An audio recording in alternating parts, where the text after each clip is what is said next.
Good morning, everyone. My name is Boris. I'm with Eneco Ventures, the corporate venturing arm of Dutch utility Eneco.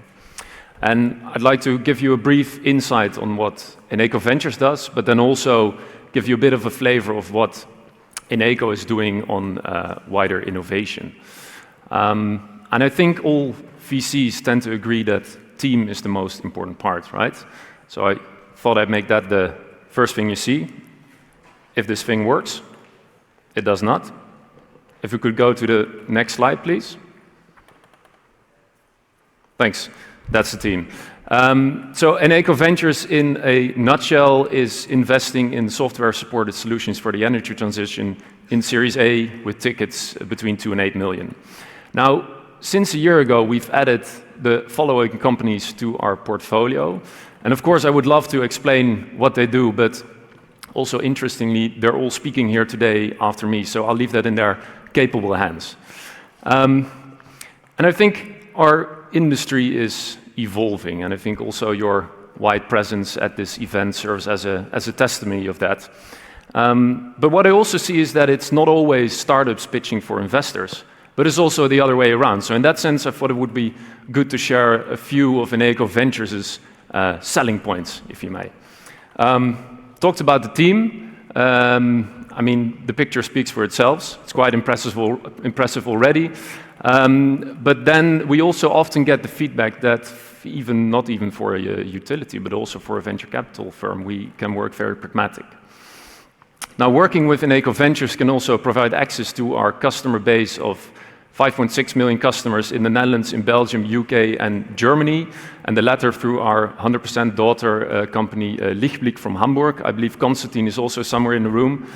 But the one that I really want to point out is access to wider Eneco innovation. That's what I would like to talk about a bit further.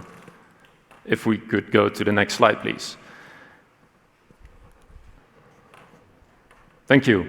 I see two main drivers of innovation within Eneco. The first are our shareholders. 2 years ago, Eneco was acquired by a joint venture between Chubu Electric Power, a utility from Japan, and Mitsubishi Corporation, which has a presence in any business around the world. And they acquired Eneco to serve as their platform for the European energy transition with a long-term view. And also in innovation, they show that they have a long-term view and they're not scared to invest heavily into this. So that's one driver. The second is our Eneco One Planet plan. We're striving to be carbon neutral towards 2035 in scope 1, 2, and 3 emissions, which is quite a big plan. We still have a long road ahead of us, but we have to do it. And throughout the organizations, if you talk to colleagues, you notice that this plan is something that we're all rallied behind, and it really serves as a jumping board for innovation projects. Like the Buffalo, it's a 48 megawatt-hour stationary battery. It will be commissioned at the end of this year, and it will be the largest battery in the Netherlands. Then also we joined the North H2 consortium, together with Shell, Equinor, RWE, and GasUnie, aiming to add 4 gigawatts of electrolyzers in the north of the Netherlands, and thus reducing the use of natural gas by 1.5 billion tons per year. And then the last one I would like to point out is the hourly matching project. The Dutch railway systems are one of our largest customers, and they've been running on 100% Eneco-generated wind power proudly for about a year now. But we try now and deepen that claim a little bit more. Because we're trying to match demand and supply on a much more granular basis, an hourly basis, and then also link this to guarantees of origin. Next slide, please, the last one.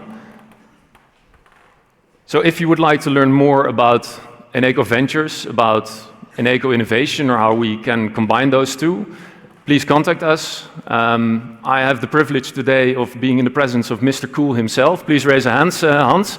Please contact one of us. If you're not able to do so today, please do so online. Thank you very much.